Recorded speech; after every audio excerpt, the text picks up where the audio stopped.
MCD चुनाव में चौहान बागड़ ward से एआईएमआईएम पार्टी के नॉमिनी उम्मीदवार भी मैदान में।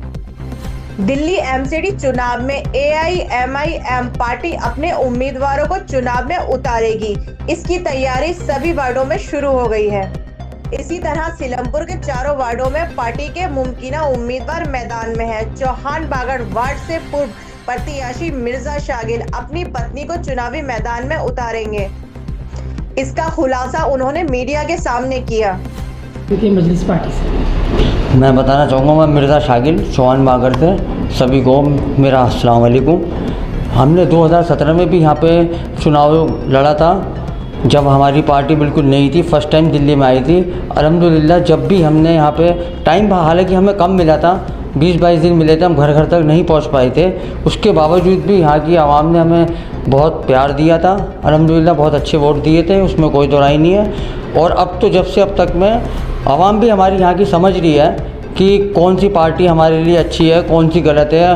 कांग्रेस शुरू से इस्तेमाल करते आई मुसलमानों का, आम आदमी पार्टी का भी हाल ही में दंगे हुए यहाँ पे, मौलाना साद का मामला, मरकज़ का मामला, सब उसका चेहरा सामने आ गया।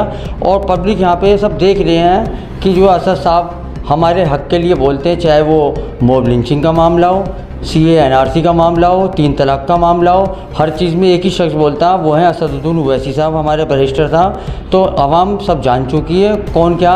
इंशाल्लाह इस बार आवाम, हमारा ये पूरा जो है चौहान बागा पूरा परिवार, ये मेरे बड़े, मेरे बुजुर्ग और मेरी पर्दा नशीन मेरी माँ बहनें इंशाल्लाह इस बार पूरा साथ देंगी और यहाँ से जो है MIM को जिताएंगी, चाहे वो टिकट हमें मिले या किसी और को मिले, जिसे भी देगी इंशाल्लाह MIM आगे बढ़ेगी। आप किन मुद्दों पर एक्शन लड़ेंगे? क्या आपके पास तरक्याती मुद्दे हैं और क्या मसाइल हैं जो अब तक हल नहीं हो पाए हैं, मुद्दे उनको हल करने के लिए आप मैदान में आए? मुद्दे जनाब, जैसे ये आज तक के कि जब से यहाँ पे काउंसलर बनते आए हैं, शुरू से लेके अब तक के आज तक के ये मुद्दा ख़त्म ही नहीं होके दिया। यहाँ पे साफ़ सफाई, झाड़ू का, नाली आज भी ऐसे के ऐसी ही है यहाँ पे।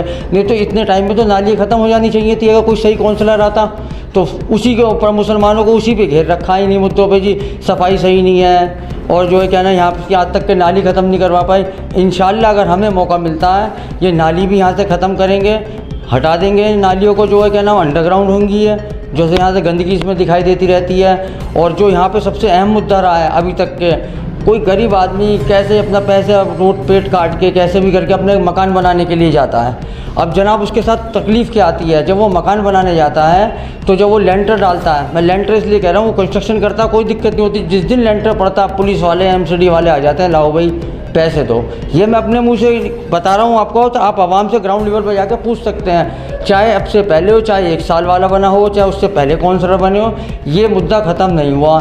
इंशाल्लाह अगर हम यहाँ पे आते हैं, आप ग्राउंड लेवल पर पता करिएगा, आवाम बताएगी, इस मुद्दे को हम ख़त्म कर देंगे। यहाँ पे एक JE आ नहीं सकता, लेंटर पड़ेंगे, बिना पैसों के लेंटर पड़ेंगे। जो यहाँ पे ये रिश्वत दी जाती है लेंटर की, पैसों के ऊपर नहीं होगा। ये मौजूदा निगम पार्षद जिस तरह से चौधरी जुबैर चुनाव से पार्षद बन के आए थे, आपने अभी सफाई मुद्दों को लेकर कहा कि सफाई करेंगे, तो क्या निगम पार्षद ने आपके क्षेत्र में कोई काम नहीं किया? ये तो आपको मैं एक सवाल पूछता हूँ अपने यहाँ के बुज़ुर्गों से, माँ बहनों से।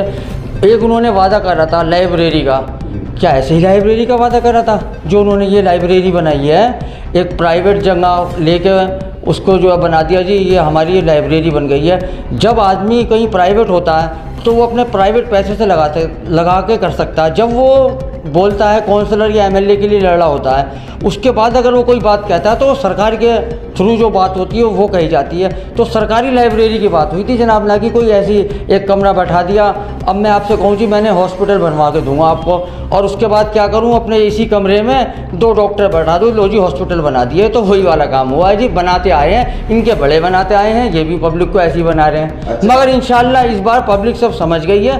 पिछली बार जो ये उपचुनाव में जीते हैं, उसकी एक वजह ये थी, MIM ने यहाँ पे उपचुनाव नहीं लड़ा था। ये MIM में समझ लो नहीं चुनाव लड़ा, ये खैरात में दे दी सीट।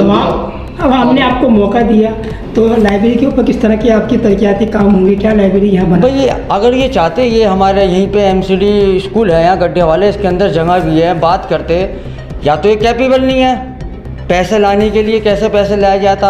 आज तक के जी 1 साल के अंदर एक गली बनी हो, तो आप बता दीजिए कोई गली बनाई है तो ये कहते हैं मैंने अपने निजी फंड से बनाई है। अरे भाई, जब आप कैपेबल ही नहीं है, सरकार के अंदर किस तरीके से एमसीडी से पैसे लाया जाता है, किस तरीके से काम कराया जाता है, तो फिर आप उस चीज़ के लिए खड़े क्यों हो रहे हैं? सर, वार्ड की आवाम के लिए क्या पैगाम है आपका? मेरा वार्ड के लिए यही पैगाम है, भाई आपने सबको परख लिया एक बार, कांग्रेस को भी परखा, आम आदमी पार्टी को भी परखा। मैं ये चाहूँगा एक बार आप असद साहब की पार्टी MIM को भी परखें और वोट दें, इसे जिताएं पूरी दिल्ली के अंदर से। सब पूरी दिल्ली के आवाम को मैं ये मैसेज देना चाहता हूँ, एक बार मौका दें। जब आपने और सबको भी दिया, आप लोगों से मेरी गुजारिश है, हमारी जो पर्दा नशीन हमारी माँ बहनें बैठी हैं, हमारे बड़े बुजुर्ग हैं, सब लोगों से मैं गुजारिश करता हूँ, सबको आपने मौका दिया, एक बार MIM को भी मौका दीजिए।